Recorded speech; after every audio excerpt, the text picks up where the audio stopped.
Okay, I'm going to try that again. Now that I'm recording, welcome everybody. This is the State of the City webinar by the Arcata Chamber of Commerce. I'm Molly Steele, the Executive Director of the Arcata Chamber. I'm just going to start by reading our mission statement.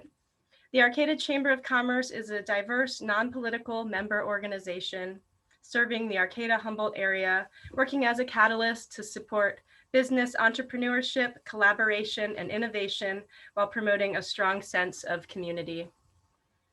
I would say that over the last year, our community has really come together, collaborated, innovated, and supported each other in amazing ways. I have much appreciation and gratitude for the hard work of so many over this past year. I want to thank all the panelists for being here today, taking time out of everybody's busy schedule to give us a little insight on the coming year and sharing information about their respective organizations. I'm going to just start with the schedule for the morning and some logistics. So I want to thank the rest of my chamber team for being here today. I will be the facilitator and introduce the panelists, moving things along as we go. Annalisa Rush will be our moderator, so she'll be fielding the questions as they come in and asking them during the Q&A session. Livia Love is our behind the scenes support. She's going to make sure keeping the tech working smoothly throughout the day. Now for the schedule. First, we'll hear from Karen Diemer from the City of Arcata. After that, Christian Boyd and Janae Sykes from Equity Arcata. And lastly, Dr. Jen Capps from HSU.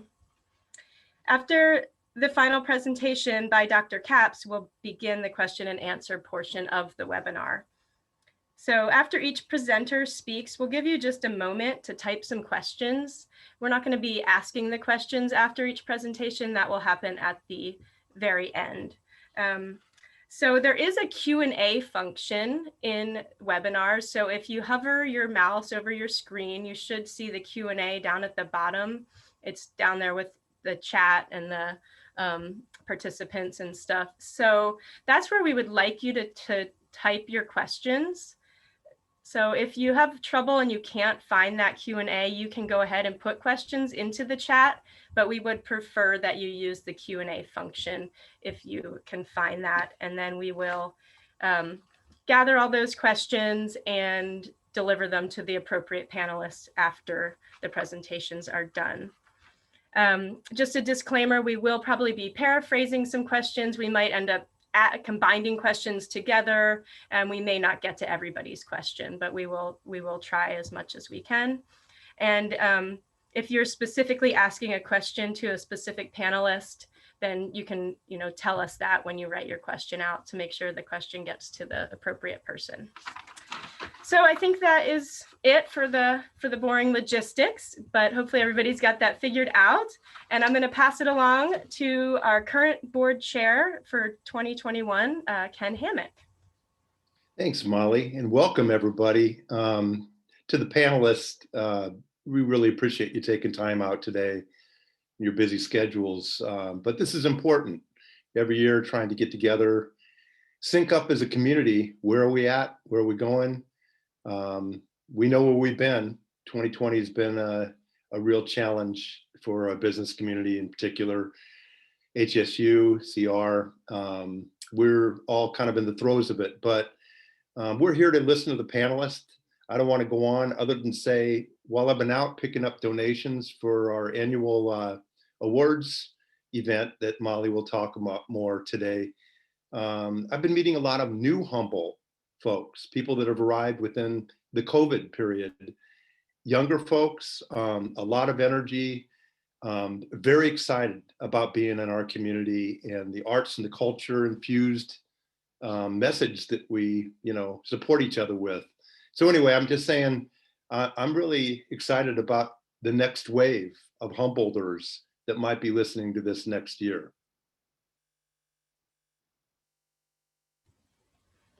Thanks, Ken. So now the city manager of the City of Arcata, Karen Diemer.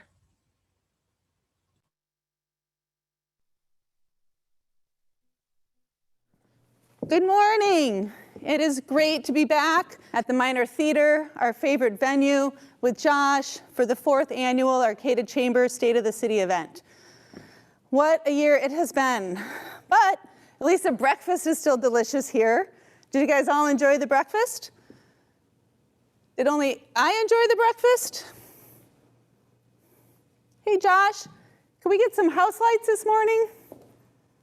Oh, well, I guess all the empty chairs in the theater this morning explain the reaction to the breakfast question. Why don't I go try to find you this morning, and while I do, I'm going to share with you some perspectives that we learned in 2020.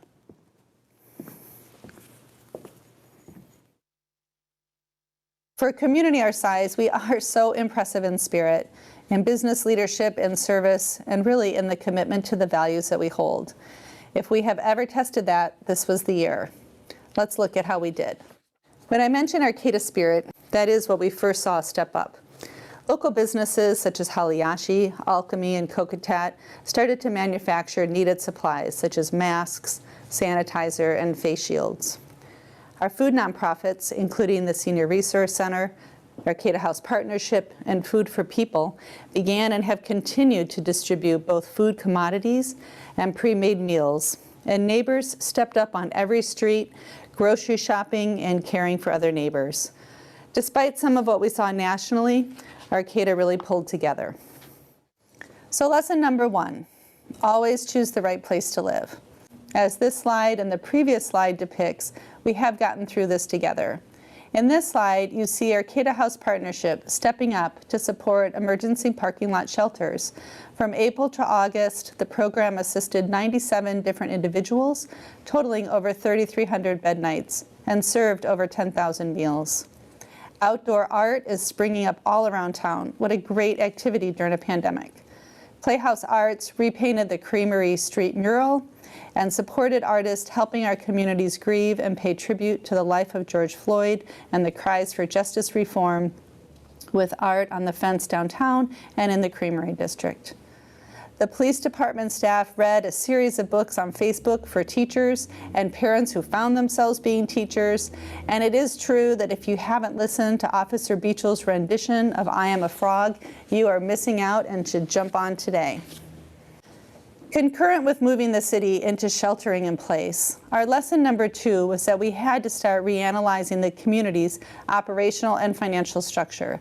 We had to make sure that we would make it through the long haul and still pay our bills. You all did this as businesses, and here at the city, we had to do it as well. I have heard of cities that had to take out loans and lines of credit to keep cash flow during the pandemic, and we did not want to be in that situation.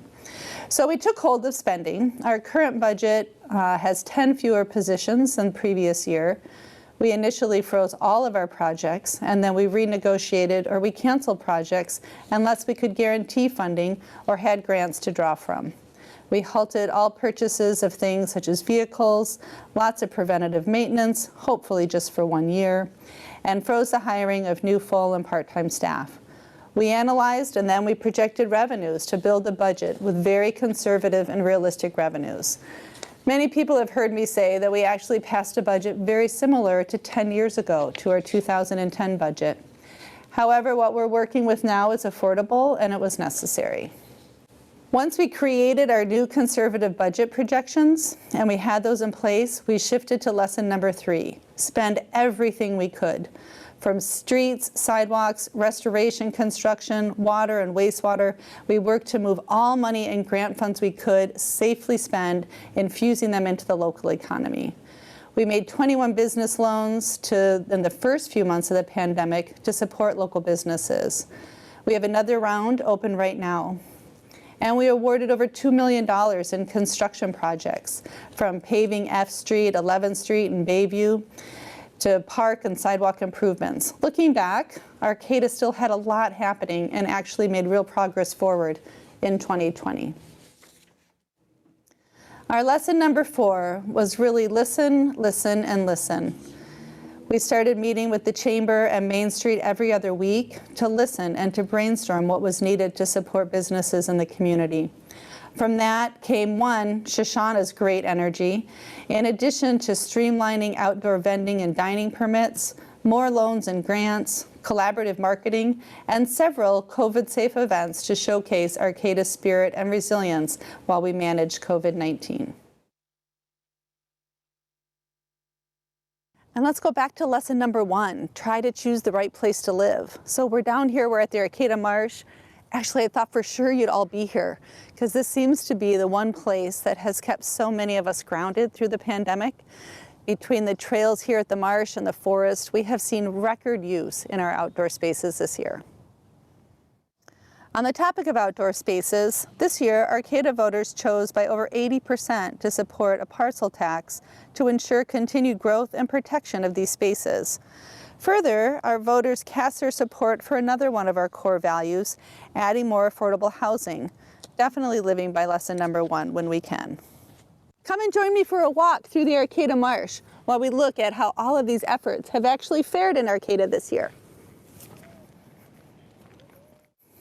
One of the best ways to measure how we have fared is looking at our sales tax, our local tax measure, and our local hotel tax, and comparing them with last year. The table on the left and the chart on the right, they say the same thing. It compares sales tax month by month for taxes that were paid to local businesses. Those taxes would have been paid in July, August, September, and October. They transfer through the state and they come into the city the following quarter. So we receive those monies September through December. Our sales tax is trending at almost the exact same level as last year. And further, what you see in the numbers in the graph above is that we had a little artificial bump because many businesses deferred their sales tax payments when COVID first hit, and we were just all trying to figure out how to swim in the new waters. Our local sales tax, often called Measure G, is a 0.75% sales tax, where the money is kept here in Arcata. And you can see income this year follows an identical trend to the state sales tax. Very similar base tax revenues with a little bit of bump for deferred payments that we did not receive last year. Hotel tax. Visitors coming to Arcata pay an extra tax on their room stay. They pay if it's in a motel, a hotel, or an Airbnb. This graph and the numbers look a little off because most of hotel tax is paid quarterly. Very little comes in month to month, but the message is the same. Our hotel stays have been comparable with the previous years. Even with reduced travel nationwide, the North Coast saw a share of visitors and many essential workers staying in local hotels, leaving us down just 3% so far for the year. How could this be that taxes are nearly equivalent to last year? The primary reason for this sign of stability in Arcata's economy is that residents made a concerted effort to buy local. We do get some sales tax from online sales and have also seen an increase in these revenues. I will also share that the staff at the garbage landfill will tell you that COVID has been the great Humboldt County garage cleanout. And in addition to this cleanout, it has been a time to finish all those small and large home and car repairs. Construction and landscaping projects have been a saving grace for local services on many levels, including local sales tax. Is it really all that rosy? All right, sadly, it's not all of this rosy. I do not want to in any way gloss over the real struggles that have and are occurring for many businesses. We have seen strong businesses at breaking points and watched several icon businesses close, despite our efforts by the community to bolster them. But we have also seen several businesses choose to open during the pandemic, signaling support for our Arcata economy. Further, the city has lost a lot of significant revenues from many other traditional sources, such as parking, sports field and building rentals, and we've worked hand in hand with so many residents that have struggled and are unable to pay their water and sewer bills. But overall, the signs that Arcata will recover are there if we all continue to dig in and work ahead together. Because the year had a significant focus on police and justice reform, I want to close by sharing some of the work that Arcata Police has initiated towards change. The department has recently added 2 mental health professional staff who will work with those in the community that are struggling and respond to calls in the field with officers. The department has initiated monthly trainings on topics such as cultural humility, procedural justice, and implicit bias. And they're actively working with the Public Safety Committee on policy updates, such as body-worn cameras and use of force. Most of all, they're finding ways to stay connected to their value of community policing through things such as book readings, working with Equity Arcata on a Know Your Rights campaign, and working with students to increase internship opportunities. If you have a chance, please check out their Facebook page or check out cityofarcata.com for updates on police reform.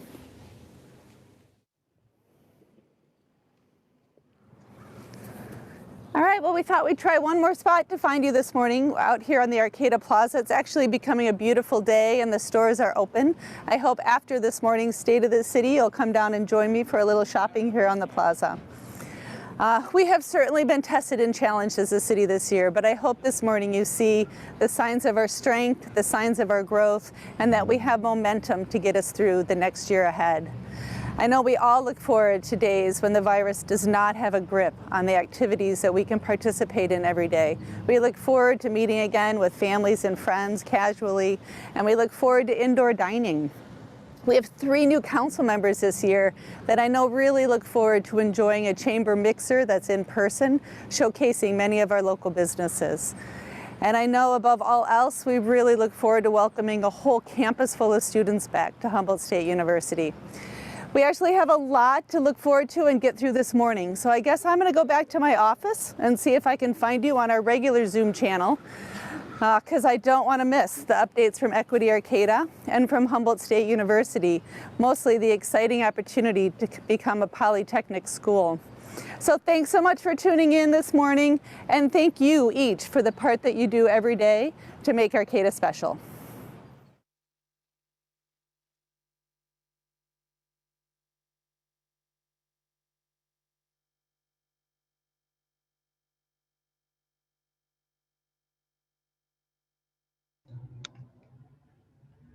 Molly, I finally found you.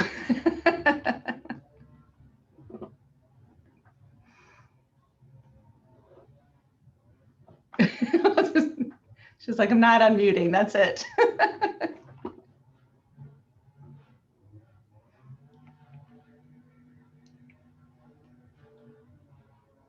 So Molly, you're not unmuted? Can't do it. All right, well, let's move on to our next speaker then. Yes. So Tom, or no, we're talking to. We're actually going to Equity Arcata, and I would love to introduce our student interns and assistants, Janae Sykes and Christian Boyd. For all of you employers out there, both Janae and Christian are graduating in May.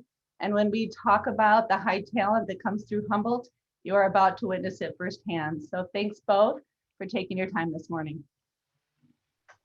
Good morning, Karen. That was a great video. Like, you should be an actress or something. That was great. Yeah. But good morning, everyone. My name is Christian Boyd, and I'm the racial equity intern for the City of Arcata. I'm gonna just share my screen with you, so give me 1 minute. And while she does that, I'll introduce myself really quick. Good morning, everyone. Thank you for having us here today. My name is Janae Sykes, and I am the student intern for the Office of Diversity, Equity, and Inclusion on campus. And Christian and I have had the opportunity to work together for the last, I would say, year or so, probably even longer, so don't quote me, on our backbone support team to support the structure of Equity Arcata. Yes. Once again, thank you all for coming here and being here. It's very important. I'm glad I got the opportunity to come and present with Janae as well. This will be great. And also happy Black History Month. So let's get started. A little bit about Equity Arcata. So Equity Arcata is a collective which is working to create a welcoming, safe, and racially equitable community for all Black, Indigenous, and people of color in the community through art, education, employment, health, and housing. Our volunteers at Equity Arcata work to respond to community issues and create solution-based strategies surrounding racial equity. Some of our partners include HSU, the Arcata Chamber of Commerce, Humboldt Northern Office of Ed, the City of Arcata, and Northern Humboldt Union High School District. Okay, so here is our vision. So just a little bit before I begin, I want to acknowledge that we are on the ancestral lands of the Wiyot, Karuk, Matol, Wailaki, Yurok, and Hoopa.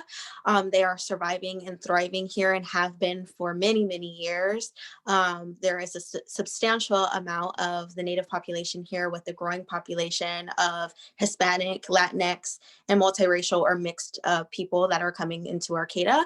And I think it would be great to say that with our growing diversity as a community, that through inclusivity and providing resources for our Black, Indigenous, people of color community and students to be successful while here for a lifetime. So it's really necessary for us to be able to provide solutions and also build relationships with our folks so that they are successful, but also can see that they can build community here. Thank you.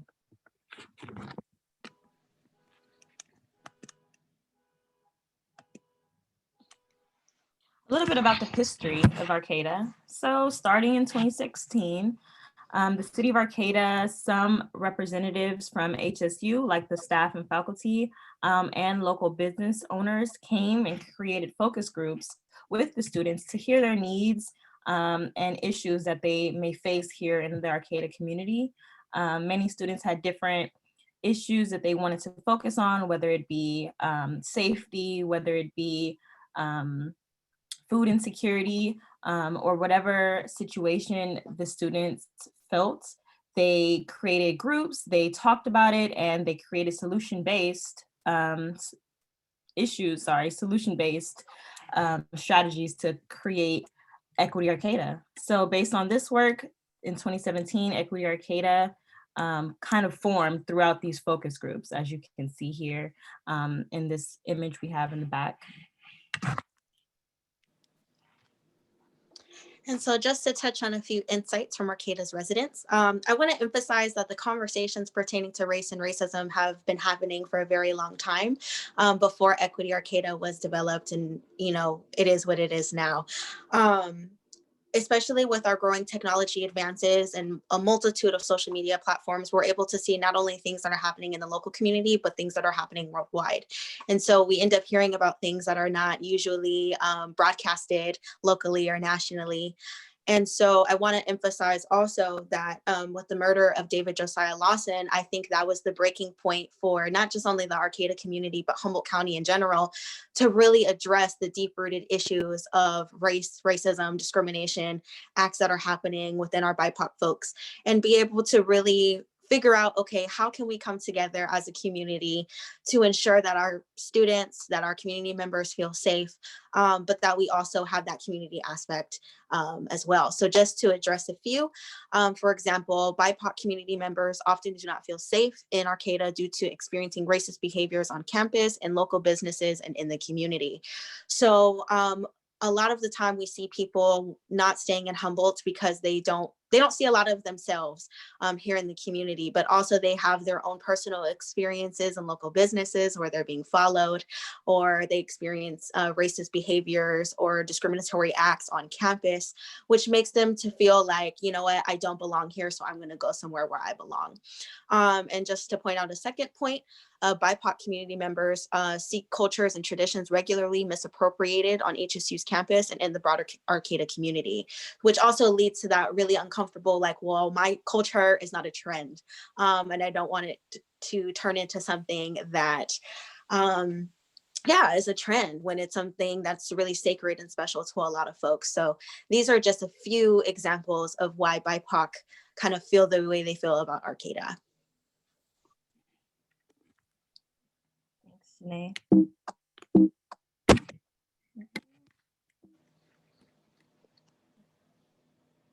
Okay, so now let's talk about the racial equity in Arcata just in 2020. Many people feel like, oh, I haven't seen any specific acts of racial injustice or discrimination here in Arcata. Is this really happening? A lot of times you want to say out of sight, out of mind, which is a real thing, but racial equity is very much important, and it's very essential to address these issues while they're happening rather than later. So some of the examples in Arcata that's happened 2020, since the start of COVID until now, COVID has brought racial disparities seen throughout the nation and in Arcata. And some of these include health and safety information not widely being available to non-English speakers. And Equity Arcata's response to that is creating those newsletters, those web circulation, all those different things that go out into the communications aspect of Arcata and translating them into Spanish, especially since HSU is a Hispanic serving institution. So it's definitely important. Also, Asian community members reported increased incidents of racial bias and discrimination, and Black and Brown residents reported being uncomfortable wearing masks due to racial bias. As you all may know, before the cool masks were created, many people wore bandanas and scarves and whatever they could find to cover up and run into the store. And many Black and Brown bodies definitely felt hindered, especially already being targeted in many businesses because of this. There are many other issues that aren't listed here, but since the Black Lives Matter movements, due to the death of George Floyd, the racist videos that have been popping up on HSU's campus, and Black and Brown students feeling that they were not fully recognized and fully handled in the way they want it to be. Also, the Trump rallies that have happened throughout this year, throughout Humboldt County, not just in Arcata, definitely put a lot of people in uncomfortable positions. And so these are just small examples of how racial equity can help in situations that have happened just in 2020. Thank you for that, Christian. So as you'll see, as we continue on our presentation, we're still going to address how Equity Arcata managed to support students locally with who are experiencing food insecurity and also providing housing resources. Equity Arcata actually put out a letter to landlords, when COVID hit, because it definitely impacted everyone, and it was definitely really difficult for people to survive and maintain their livelihoods. As we saw, a lot of essential workers, for example, are BIPOC, who basically were risking their health just to go to work and pay their bills and to put food on the table. We also saw that the Latinx community members were disproportionately, affected by COVID-19. I read in an article, I think from the North Coast Journal, that there was about 33% of folks that were impacted by COVID. And so with that being said, we also saw that there were peaceful protests in support of Black Lives Matter as a response to the murders of George Floyd, and also the continued support for David Josiah Lawson, which also addresses the necessary steps to have dialogue and conversation about race and racism and what solutions we can create together as a community. We also saw that in fall of 2020, there were conversations regarding safety for the local community as students were coming back from metropolitan areas with high rates of the coronavirus, and those students and their family members felt very unwelcomed returning to Arcata. And lastly, as Christian mentioned, we had a little bit of discomfort with the 2020 presidential election, as people felt really uncomfortable going out into the streets.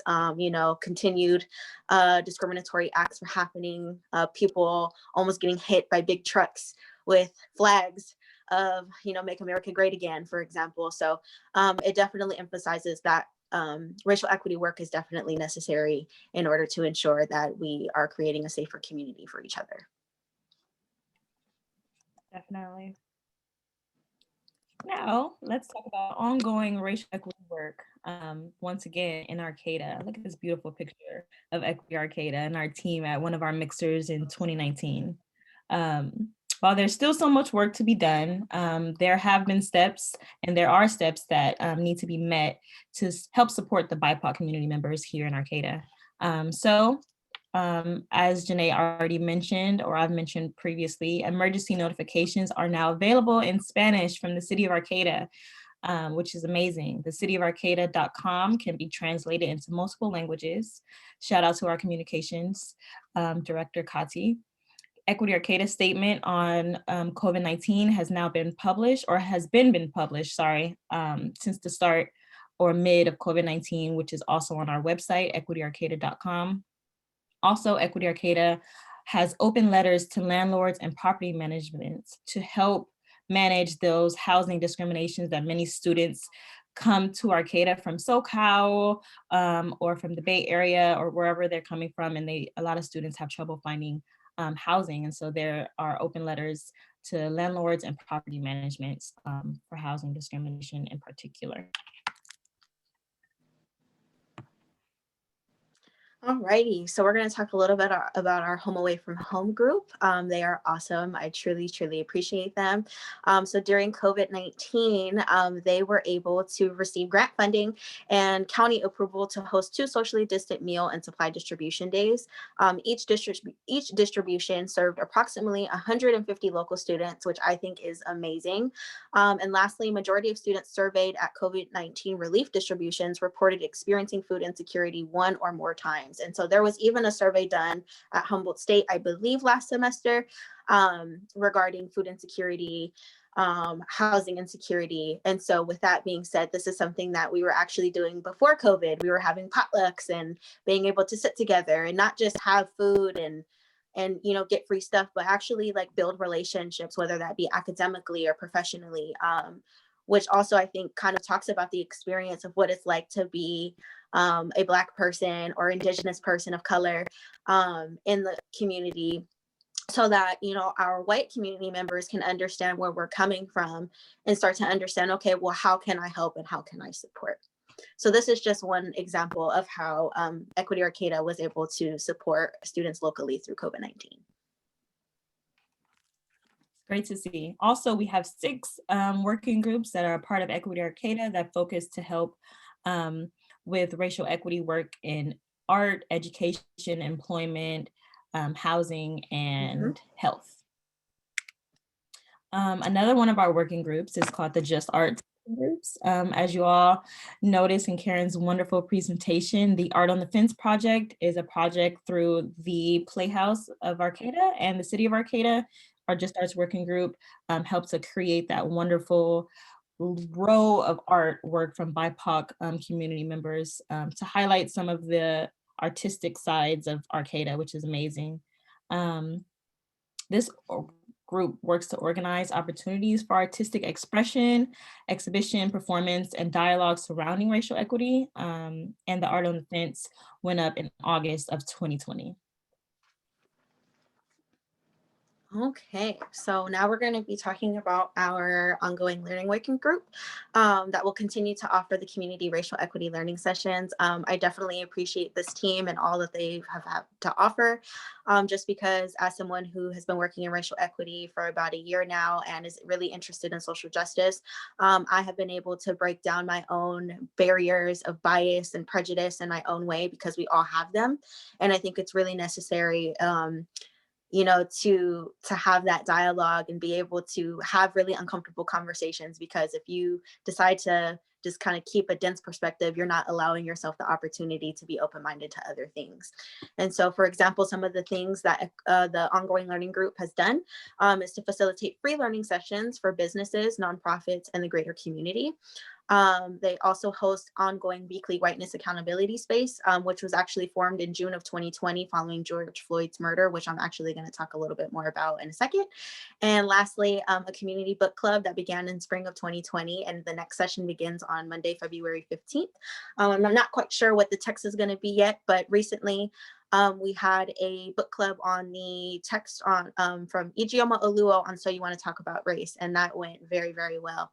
And so I suggest if that's something that you're interested in, that you do it. It's really awesome. And so just to talk a little bit about the whiteness accountability space, we have received a little bit of feedback kind of regarding the description of the space, specifically with a word, intellectualization, which I will get further into, but I just want to describe and say that this is not a space to make white people feel better than BIPOC in any way. This isn't to make, BIPOC seem that they're stupid, because that's kind of the feedback that we're getting. And I think that's like a really big misunderstanding that we're having. The concept of intellectualization, is a defense mechanism that many white people go to when they are confronted with conversations of racism. So it's that kind of like defensiveness and that uncomfortability of having a conversation regarding something that you've never experienced. We've noticed that in a lot of spaces with BIPOC and white people that a lot of harm is caused in our conversations, because when BIPOC talk about their experiences within the local community, we have white people who I would say who don't realize it, are very oblivious, condescending, and dismissive of the experience, which turns into this shut down and shut out, which I call it. We shut down because we feel like, wow, we're not being seen, we're not being heard, people don't believe us in our stories. And then we shut out, meaning that we don't want to create or develop any kind of relationships with people who don't even understand our experience.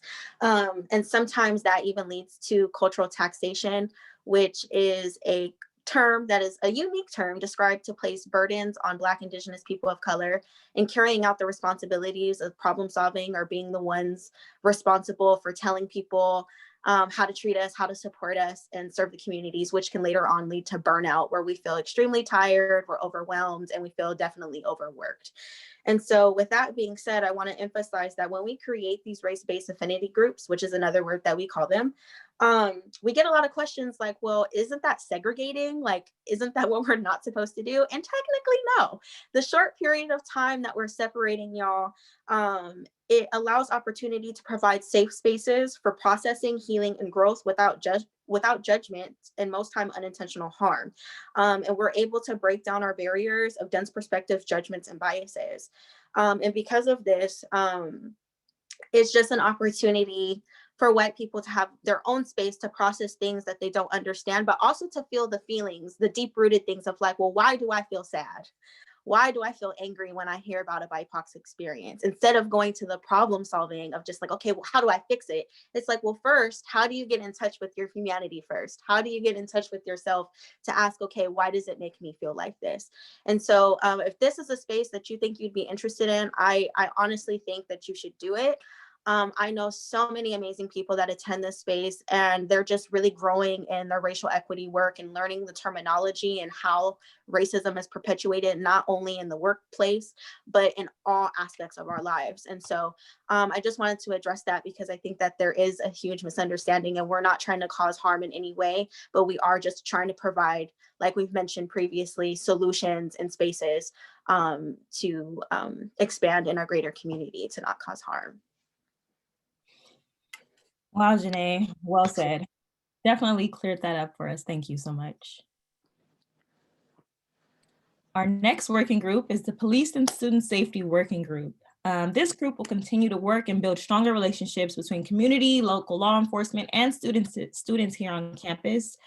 So far, this working group has created employment opportunities for students on campus, as well as creating and developing the Know Your Rights campaign.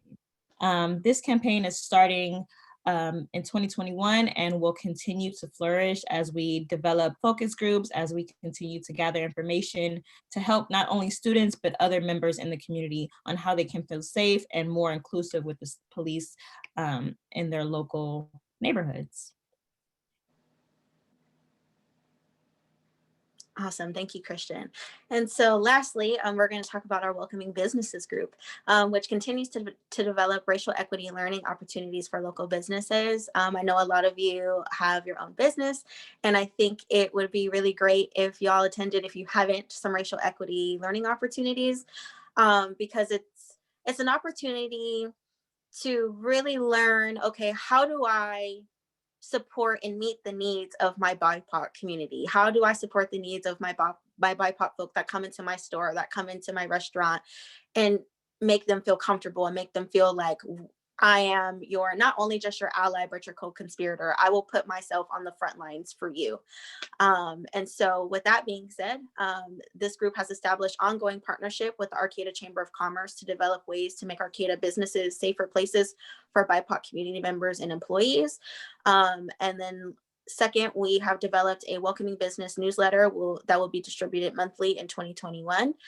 These newsletters are awesome, by the way. Just a lot of really great information. You learn some terminology, like, for example, what a microaggression is. A lot of people are like, what is that? You get to learn about that in the newsletter. So it's definitely another tool that we're actually able to put out to folks. And lastly, supports racial equity training and learning opportunities for local businesses and employees. So this is not just for business owners, this is actually for their staff, and just learning how race and discrimination can be perpetuated without even realizing it sometimes. Just the way you look at somebody, or when you follow someone in a store, or the tone of how you talk and language that's being used. Words hold a lot of power. And sometimes, with that being said, we don't realize that the way we come off can make people feel really uncomfortable. So this is a really great opportunity, and I suggest that y'all get into it. Yeah, shout out to Chuck Powell and his great welcoming business working group that he is currently working on the next one. So hopefully many people can attend that. How can I get involved? Many people, especially after learning more information about the things going on in Arcata or racial equity work being done to support BIPOC community members, they want to get involved. So as we continue to work on racial equity, it's an ongoing process. This can continue, it's long, but it's effective. There are many actions that business owners, community members, students, professors, whoever can get involved. As Janae mentioned, you can attend one of our racial equity learning sessions here in the community. If you're a business owner, I would suggest going to the Welcoming Business Learning Sessions. If you're just a community member who wants to get a little bit more involved, I would suggest checking the Equity Arcata website, seeing when our next larger session is. Sometimes our sessions focus on intent versus impact, implicit bias, different things. We will have topics scheduled. Also, scheduling a racial equity learning session for your business, in particular, if you want a closed or private session, that's something we can definitely work with you and your business on, which I definitely recommend for business owners that may have had issues in the past with incidents or reports of bias in their stores. Also, speak up against injustice when you witness it and share your thoughts with local government officials. Don't let something pass by. If an employee or someone is coming to you as a boss with these issues, make them feel heard, listen to them, share their experiences with the rest of the group. And practice ongoing learning, not just with yourself, but with your employees in the larger group. Participate in our local history project. That is a project that we are revamping to get a more in-depth history on BIPOC history here in Arcata. There's not really too much besides the history on the NAACP and the Amity clubs that happened years ago. But me, and our communications group and the backbone support team is working to create that history to leave behind for other people who may be interested in finding out what happened to all the Black people here years ago, or the Asian community here years ago, the indigenous people. Let's learn more about it. And so that's what we're working on for the local history project. Also, you can join one of our working groups that we mentioned. We're open to the public. Anytime you want to get involved, just let us know. You can hit us up on our email or visit our website to learn more information before asking the questions that you may have. Awesome. Thank you, Christian. So here is our contact information. If you would like to know more about Equity Arcata, we have a very elaborate website that provides a lot of information. I saw a question in the chat regarding the business, welcoming business newsletter. So you would have to sign up through Equity Arcata. I believe, Christian, you could tell me if I'm wrong. Yes, we can. At first, you can email the equityarcata@gmail.com, or you can go to our website and click to be one of the subscribers on our newsletter section. But the best bet would be to email us at arcata.gmail. We can put you and your email specifically on that list, so you'll get all of our newsletters every time they publish. Yeah, so every time they publish, you'll receive them. And I believe it's like a PDF form.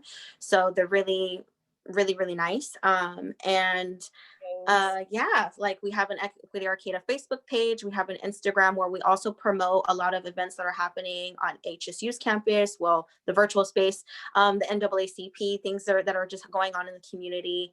And like we said, just feel free to contact us. If you would ever like to reach out to me, I can drop my name in the chat, and so can Christian. And so with that being said, thank you all so much for listening to our presentation. Thank you. It really means a lot, honestly, it does. So thank you so much. Thank you so much, Janae and Christian. Arcata Chamber is committed to working with Equity Arcata and working to make Arcata a more prosperous and welcoming place for all the community. So we're really grateful to have you ladies here today. We do also, like they said, are partnering with the Welcoming Businesses group. So we put that information out in our e-letter about how to join that group as well. So you can reach out to us as well, and we can point you in the right direction. So thanks again for that great presentation. And we saw that some questions came in the chat, so we are collecting those for the Q&A time. And now is Dr. Capps from HSU, and we have a special guest of President Dr. Jackson here to introduce her. Thank you all, and good morning. Janae, Christian, outstanding presentation. You do us so proud at Humboldt State. And to Karen, I look forward to episode 2 on Netflix. It's going to be a great series. Great video, thank you. Again, good morning, everyone. It's been a year since we've had to deal with COVID in the way that we are dealing with it today. And in that year, we've been not only operating in an emergency mode as a university. Despite COVID, we've still found ways, or are finding ways, to do some amazing things on our campus. We're really, and I'm only going to touch on 2 things because I know the topic primarily today is Polytechnic. We're really trying to focus on building HSU's infrastructure first and then building for the future. When I talk about building HSU's infrastructure, a big strategy for us in part is getting, and you see all of these here as examples, and each one of these could take literally an hour or 2 just to describe, but one of the bigger ones for us is getting our fiscal and budget in alignment. There's no secret we're challenged with our financial affairs, just like communities across California, in part because of COVID, but in part also because of just changes in higher education.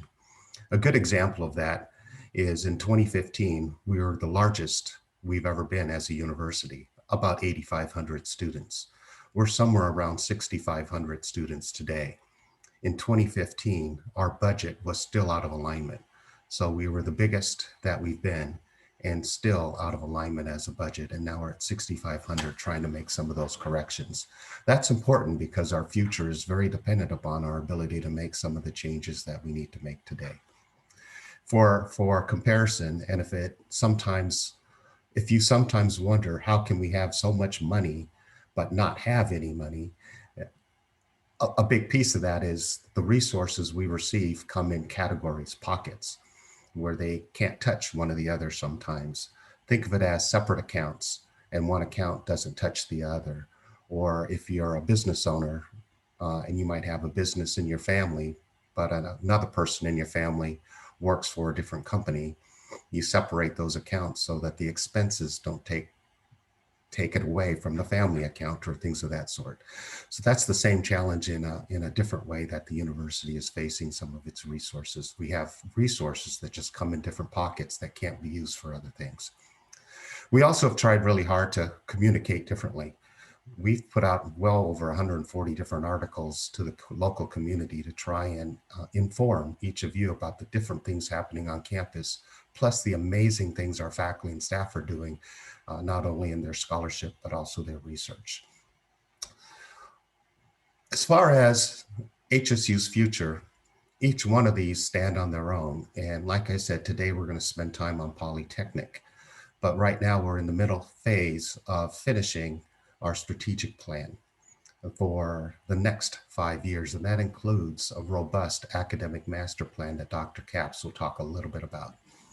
We're also focused squarely on our community partnerships. not only within Eureka, but also within Arcata and up and down the North Coast. A big piece of that, as Christian and Janae refer to, is Equity Arcata. A very big piece of that is at the soul of who we are as a university. We've devoted an enormous amount of time strengthening the relationship we have with the College of the Redwoods. And I have well over 3 pages of single line items that we are working with them on and have plans for in the future. And at a later date, we'll spend some time talking more about that. But the one thing I will mention is the science of enrollment. Sometimes we think of enrollment as just something we do. We just open the doors and say, here we are, students will find us. And that may have worked 50 years ago or even 40 years ago, but the science of enrollment is very different. We know exactly where everyone is 18 years in the past, because that's the birth date. And so we know if there's a depression in the region and we're going to have a lot of 18-year-olds or not very many coming out of this particular region or within the state. We also know the challenge of where we are located and the costs of pulling students from one region to this region, where the cost is fairly high as a destination institution, not because of tuition, but because of housing and dining and other expenses that those students incur by moving here to this area. We're trying to address those very deliberately as a university, because our growth as a university depend very significantly on those items, including basic needs.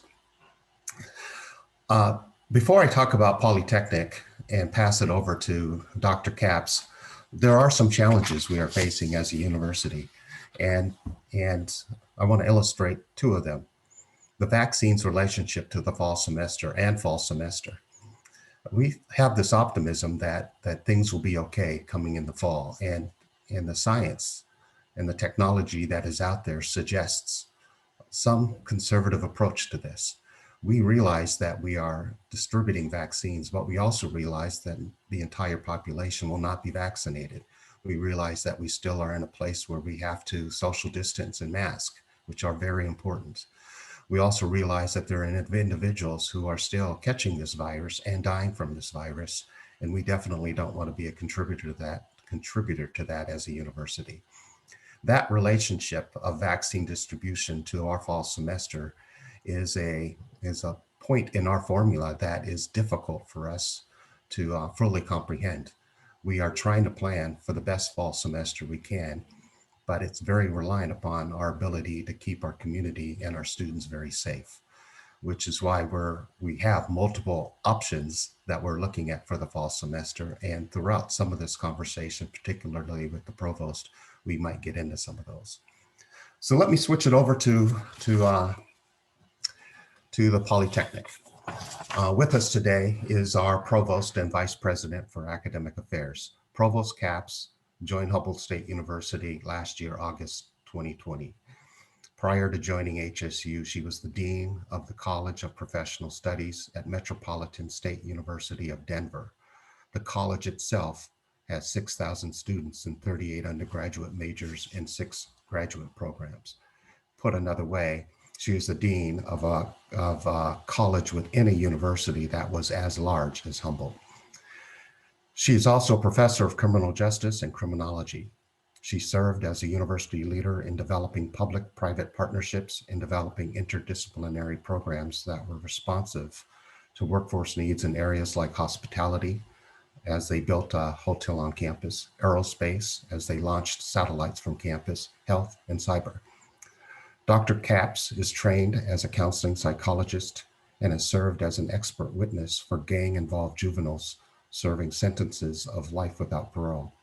She also worked extensively in the areas of psychiatric evaluation and trauma response, and was part of teams that responded to events including the Columbine school shooting and the Aurora theater shooting. So here today to talk very specifically about our Polytechnic aspirations is Dr. Jen Capps. Thank you. I'm grateful to be here, and I'm happy to close out the presentations. And I'm so excited that actually Karen's presentation and Janae and Christian's, actually it all syncs together with this one as we plan sort of our academic roadmap at HSU, and then talk about the opportunity for Polytechnic. I wanted to ground our conversation a bit with how we're goal setting as an institution in our academic space. And that really segues into this opportunity to seek a polytechnic designation. Every 5 years or so, we, as an institution, close out our previous strategic plan, which includes planning for academics. And then we reset and realign our goals for the next 5 years. And so I wanted to make sure that you all knew where we're goal setting with regard to our academics. And that's really in spaces of advancing our academic excellence and leveraging our people, our place, and our planet, engaging in creating more access for students to access education. And said another way, I want to be the place where I want HSU to be the place where people, if they want to seek education, they can. We will create a way and a pathway for people to be successful in seeking education. I want us to be workforce aligned, and so that we're in sync with the city of Arcata, with Humboldt County, with California, with regard to where there are workforce gaps and needs. And we want to be the place that works in concert with you to produce graduates into those high need areas.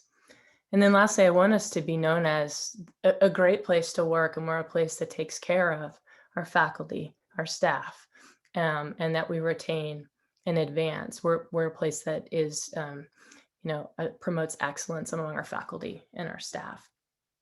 And so seating in those academic roadmap goals is really important.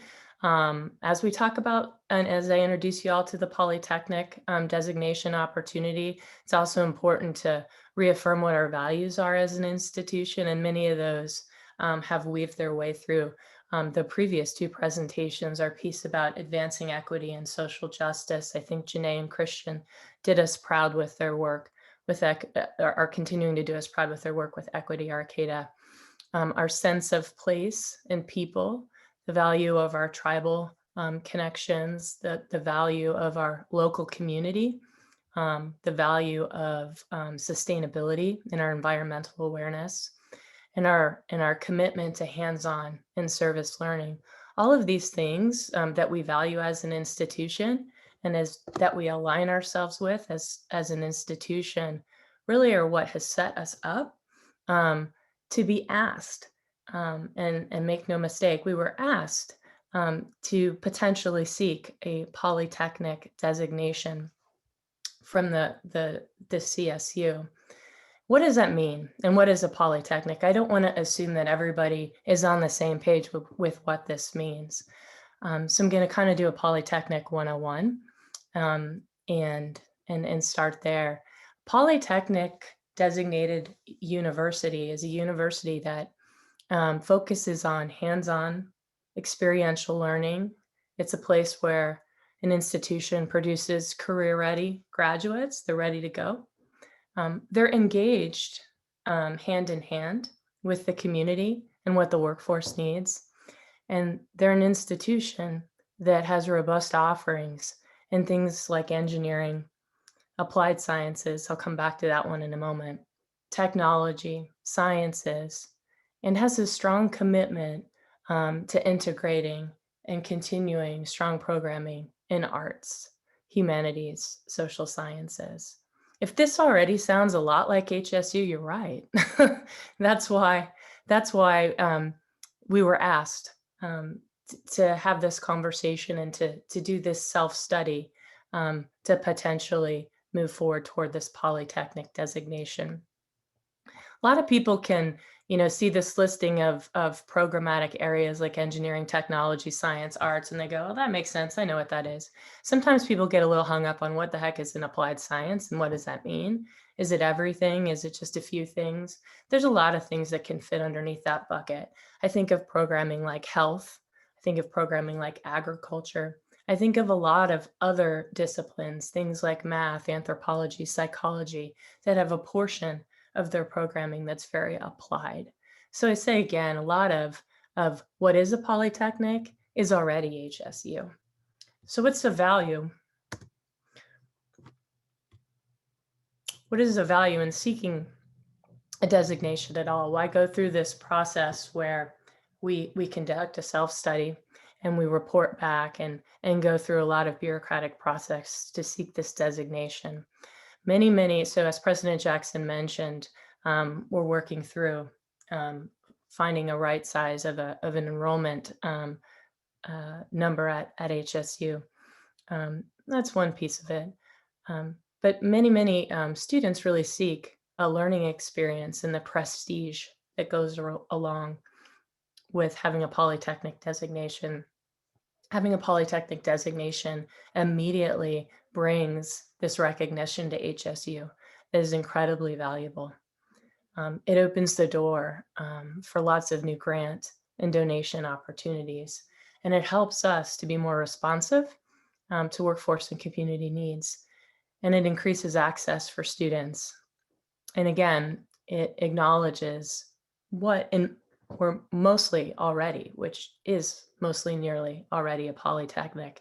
So again, if you continue to see these repeats and these synergies, that to me demonstrates that we're kind of on the right track. HSU is built for success. HSU is a place where we're known throughout the state and throughout the nation with our focus on sustainability, the value of our location. This polytechnic opportunity allows us to potentially be responsive to things like more programming in areas like energy sustainability, health, technology, agriculture, and allows us to partner with folks like you. I think that what people may not realize is that there are two polytechnic institutions that exist within the California State University system, but there's no polytechnics that exist in the northern part of California.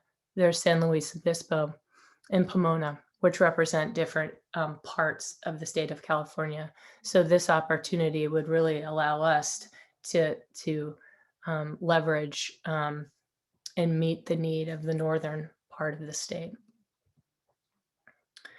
Polytechnic provides opportunities for engagement. What's really important to me as we work through our academic roadmap, academic master plan, you hear those terms and they're used fairly interchangeably. But what's really important, where I think really helps lend itself to making sure that we're the most successful we can be with regard to academic planning, is that we're in lockstep with our community, we're in lockstep with you with regard to what we're offering.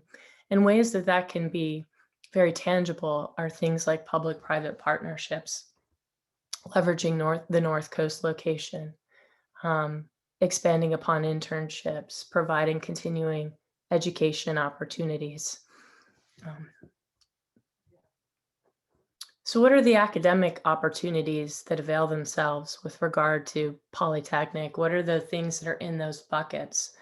Here's a listing, and these are drafts, these are ideas, these aren't done deal types of things, but I wanted to put out to you some of the things that have been tossed around or ideas that have been put forward. And many of these ideas have come from folks like you, people, as I scrolled through who's attending this meeting, many of these ideas have come directly from you, and they fit underneath this Polytechnic designation bucket. Opportunities for things like speech pathology, cannabis degree, leveraging wind energy, agriculture, degree programs in health. I also wanted to share engineering opportunities as well. That's certainly a bucket in the academic offerings that we would seek to build out, and how do we align ourselves with the needs of our area in the state, and things like computer software, forest and fire protection. One interesting note is there's one accredited fire protection engineering program in the nation, and it exists in Maryland. And that was fairly shocking to me, as I couldn't imagine or believe that we didn't have something like that in the state of California. So something for us to consider and explore. So I wanted to share a little bit more about the weeds of the Polytechnic self-study and what that means. So in conversation in the fall, back and forth between our leadership team at HSU and the chancellor's office. These conversations were going back and forth. Wow, HSU, you have a lot of really neat things. You sound very much like a polytechnic. Wow, there's a lot of workforce and programmatic unmet needs in this state. We'd love to kind of work together to figure out how we could help to meet the needs of CSU students who aren't able to access programming because perhaps the other two CSUs are a bit overrun and can't accept the students that they that they'd like to because they're overrun with applicants. And taking a deeper dive into what HSU offers, you can see that we have a lot of those programs and opportunity for more. What's neat about our opportunity also at HSU is we have an opportunity to be what our leadership team is calling a 21st century polytechnic institution. And what that means is we can help to offset some of the crowding that exists at the other two polytechnics in the system, but we also have an opportunity to be a little bit different, to be our best HSU version of a polytechnic. And what that means are things like science serving society. What that means is solving for real world problems. What that means is leveraging our really diverse institution and our commitment to social justice, equity, and inclusion. And how do we incorporate that into the mission of HSU as a polytechnic? How do we advance our diverse student population into fields like this? And so through this iterative process with our leadership, we were asked to engage in this self-study, which meant that that we were to report on and provide information about things in these 7 bucket areas that are listed on this PowerPoint slide. So reporting back in a self-study document about academic programming, what we have now and what we would choose to build out, what our business plan looks like, as President Jackson noted, as we're working to realign our budget, what our work there is, but also what's our business plan for the future. We can't reduce and realign without investing in and creating new revenue streams and opportunities, and this is definitely one of them. Cross-disciplinary collaboration and the role of the liberal arts. Sometimes when people hear me or others talk about polytechnic, they fear that that means we don't care about liberal arts, and it's actually quite the opposite. Facilities, related resources, external partnerships, student services, university name. One thing that is important to note is that our university name, in all likelihood, if we were to achieve this polytechnic designation, would incorporate polytechnic in the name. And I realize that the time is getting short, so I will wrap this up with just our timeline and how to contact us for more information. We have a pretty aggressive timeline that we're working to convene our working groups that are formulated around these 7 different areas. So we've formed working groups that focus on these 7 areas. And then we have a steering committee that is populated by the leads of those working groups. We have an aggressive timeline that we're working through this spring to hopefully have a draft of our self-study plan completed by the end of the spring semester on May 1st, and then spend the summertime working in concert with our chancellor's office to arrive at a completed self-study plan. If you'd like more information about our self-study plan, you're welcome to contact myself or my colleague, Lisa Bonmappen. We are the co-chairs of the self-study process and are happy to answer questions. If you're interested in getting involved, we're happy to help facilitate that on your behalf. So I'll stop there because I realize that perhaps we're running a little bit long, and happy to field questions in the Q&A if folks have questions. Thank you so much, Provost Capps. Another great informative presentation. So please, if you haven't already, go ahead and put some questions into the Q&A. And again, you can hover your mouse over the bottom of your screen to find that Q&A section. If you're on a touch screen, I'm guessing you can touch the screen and it'll pop up. And I know we already have some great questions. Annalisa, are you ready to start throwing them out there? Yes, this first question is for Humboldt State representatives.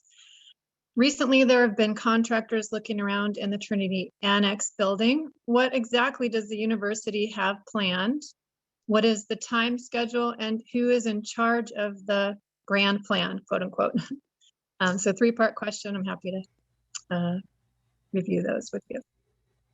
We can answer some of that more deliberately online a little bit later, but the Trinity area is a new child care center that has been under development for a little more than a year and under the master plan for a few years. It's one of those projects that we're excited to have still underway in this COVID world. So we'll answer some more of that in the chat, and particularly who the contractors are and the timeline associated with that construction project. Okay, thank you. And this is for the City of Arcata regarding homelessness concerns. Can you discuss the city's strategy for dealing with people sleeping in doorways on private property within the business district downtown? And there's a second part to that question as well. Okay, thank you, Annalise, and folks attending this morning. Homelessness has been something that we've certainly seen an increase of during the pandemic. When we all sheltered in place, I think the first thing we saw was that we had many people in our community that were unable to do that. And one of my slides you showed, for the first time, we saw the state actually funding some emergency sheltering opportunities. So we opened up 2 different parking lots. It's something we've wanted to trial in this region for a long time. And we have a lot of lessons learned. If we still had funding to operate that type of sheltering option, we found that there could be success in taking that type of sheltering option and then moving in towards more permanent sheltering. Our efforts to date really have been focused on a housing first model and building additional units to find options for sheltering. So this year in particular, you see 44 units of affordable housing going up in the downtown. We're using some of our CARES Act money to extend sewer to the Arcata House Partnership facility out on Boyd Road, to be able to expand and keep open sheltering opportunities that can have some isolation during this COVID period. We also still have over 25 people that were able to shelter in hotel rooms. Specific to, what happens when you see people that are sleeping in doorways, to be honest, it's a mix. It is a balance. There are several businesses in the downtown area throughout Arcata that have arrangements with individuals that are sleeping in their doorways, and they've worked out the parameters of that arrangement.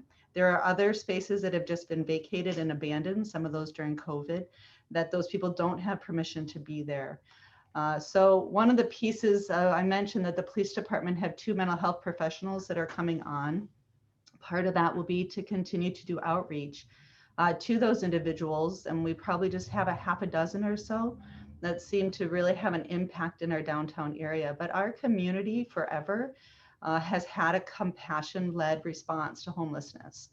And recognizing, if any of you have been following the news around this, in the city of Eureka, just last week or the week before, passed a more restrictive ordinance around areas of sleeping and not. That is an alternative. We'll see what happens with that ordinance if it gets challenged. Many of you on this call, I think, are aware that there's been several decisions within our local Court of Appeals that really restrict our ability to relocate individuals from public property. Private property, we do work with private property owners. You certainly can have people removed from private property. But then we do also expect that those private property owners take some measures to, in essence, ensure that that doesn't become a repeat site if it's not a place that they want people to be spending. So it's a complicated issue. And I mean, I guess my message is that it is something that we work compassion first to try to address every single day and every single week. It's not something that we've just walked away from here in Arcata, but it is a challenge that this community is going to need to come together and find solutions for. The City Council has identified it as one of its top areas, and they do have a stakeholder group of basically everybody working around homeless services that will be meeting with 2 of the council members to generate some ideas for our budget this next year. When we have those developed, we'll also release those as well. Thank you very much. So the second part of that, I will circle back if we have some time. I want to move on to a question for Equity Arcata, and I invite the members of that organization to answer what they did in our written Q&A. So the question was, can we get examples of how to support our BIPOC community members? Yes. Oh, go ahead. Well, just to answer or read like what I already wrote in the chat, you can definitely join our working group. One way is to help our BIPOC community. Our working groups in different sectors. So whatever sector you're most interested in, whether it's specifically with the police and police and student safety, or to address food insecurity, or to, if you're more culturally involved with the arts, there's different working groups that you can join to help support our BIPOC community. And you can just email us at equityarcata@gmail.com with your interest, and we can definitely send you Zoom links to our meetings. They're open to the public. Yes. Thank you very much.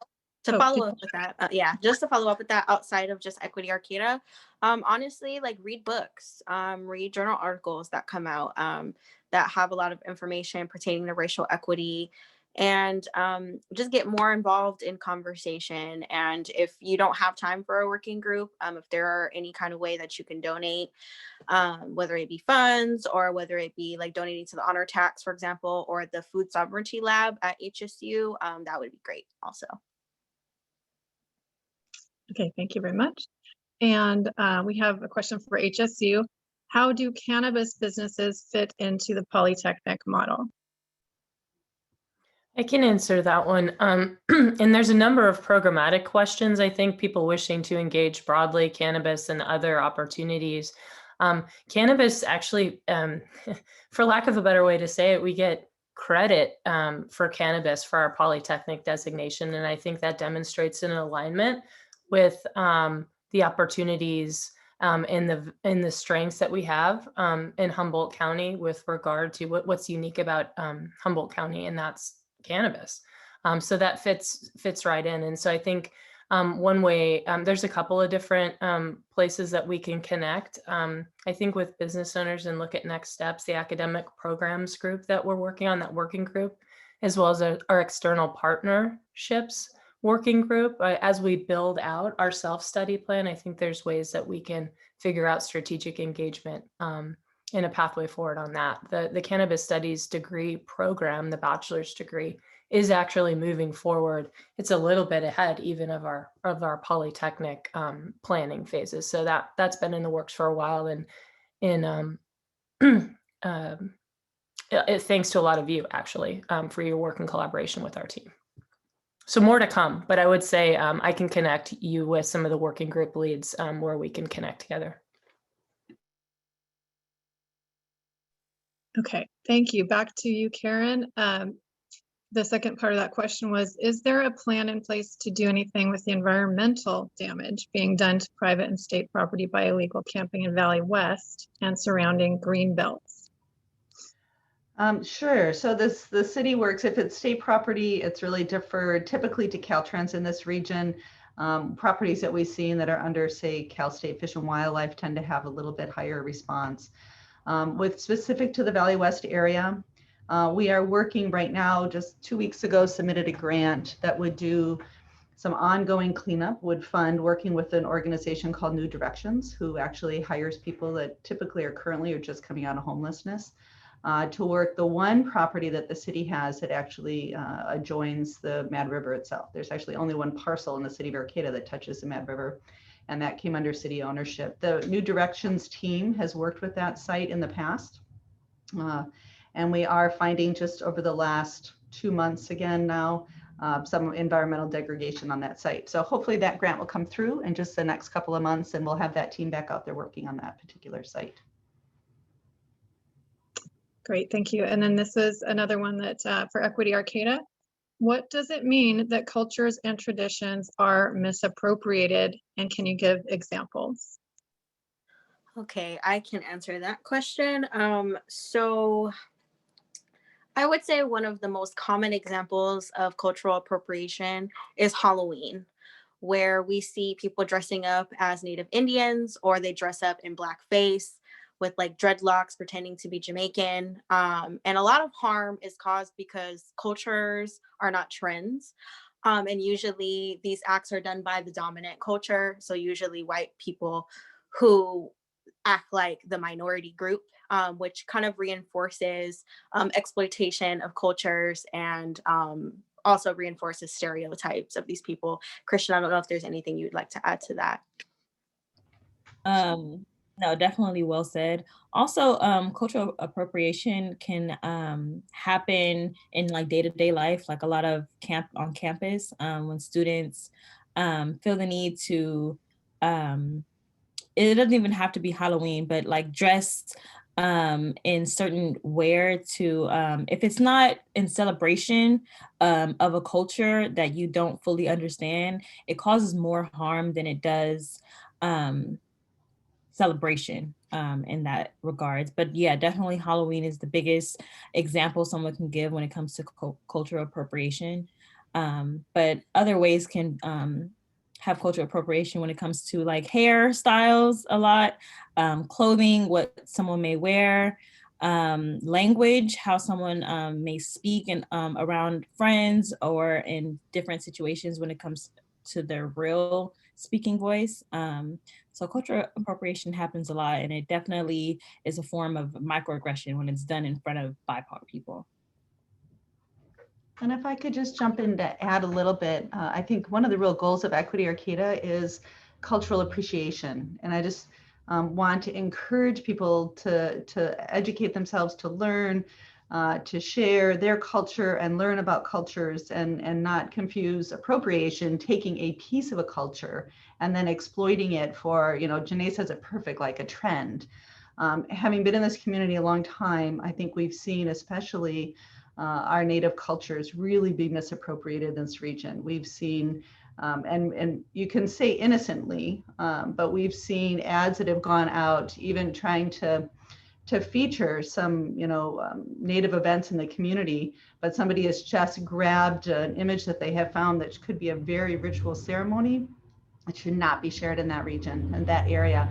We've seen jewelry that has been replicated from a lot of our cultural history, and some of that imagery is only used for very specific rituals within that culture. So wearing it around town is very offensive to that culture. So it's gaining an appreciation and an understanding of that culture, to understand if there's anything that you have or you possess that represents that culture, that it's appropriate. Thank you so much. Okay, this one is for HSU. Our business, Redwood Energy, this is from Redwood Energy, has used many interns from HSU. In the future, we would like to build on our relationship with HSU. Or do you have any ideas? And their specialty is affordable, all electric, affordable housing. Yeah, I would, I put my contact information in the chat. I would ask them to give me, contact me, and we can connect up to the appropriate folks. I think there's opportunity both with our self-study for Polytechnic, but to connect with some of my colleagues, because I think there's a number of ways that we can engage further. Okay, great, thank you. So a question that can be answered for everyone, can we access this recording later? And if so, how? Yes, we will be recording this and generating a report with the transcription of the questions and answers. So back to the questions. This is again for HSU. The Polytechnic designation seems to have a lot of benefits. Are there any downsides or disadvantages? And I think, Dr. Capps, you did address some of those. Would you like to speak on that a little bit more? Sure. I think Truthfully, the answer is no. I don't see any disadvantages at all. I think we've been handed a winning lottery ticket, and it's our obligation to get over the finish line with this. I think it's an opportunity to align ourselves, our identity, with our strengths as an institution. I think perceived disadvantages are frankly fears that exist around kind of falsehoods related to things like that means we don't care about the arts, or polytechnic institutions don't have robust arts programs, that sort of thing. And that's just simply not the case. We're very, very committed to arts. And again, I think so it's that. I don't think that there's a downside. I think it's our responsibility collectively, and I think I'd ask for your help in this, for us to be lockstep together and making sure that myself and my colleagues and community members, that we communicate together what a great opportunity this is for our community and for our campus, and for people to keep asking questions if you're worried about something, or you fear that there might be a disinvestment in something that you feel like is fundamental for our community. That let's talk about it. But we're seated in value of programming in arts, our commitment to diversity, equity, inclusion, and those pieces. And those two things often are the things that get raised to say, well, if you do this, it means that you can't do this over here. And that's simply not true. We're committed to being a really different and 21st century polytechnic. Okay, well, there is, we're winding down on time here, but I do think that maybe I'll just ask one more question here. This is for the city again. I've had issues of episodes of homeless either coming into my healthcare office repeatedly without COVID screening, or threatening, screaming through the glass door. And it's not, this person realizes it's homelessness is a complex issue, but I feel I need to preserve the safety and privacy of my employees and patients first. So police have told me Humboldt County Jail will not take people unless someone is literally knocked out. I don't want things to escalate to that. What resources do I have to alleviate this? Yeah, I would encourage you to continue to call 911 if you have somebody in your business who is, scaring you, scaring your employees, and you want them out. Again, that's a private property setting, and certainly a police officer can ask that person to leave that setting. It is true that it does not to make an arrest and drive them to Eureka, only to have right now the local county jail let us know that they will not be admitted. I mean, that is their COVID protocol right now. So it's not, our officers are not transporting them to just be turned away each and every day.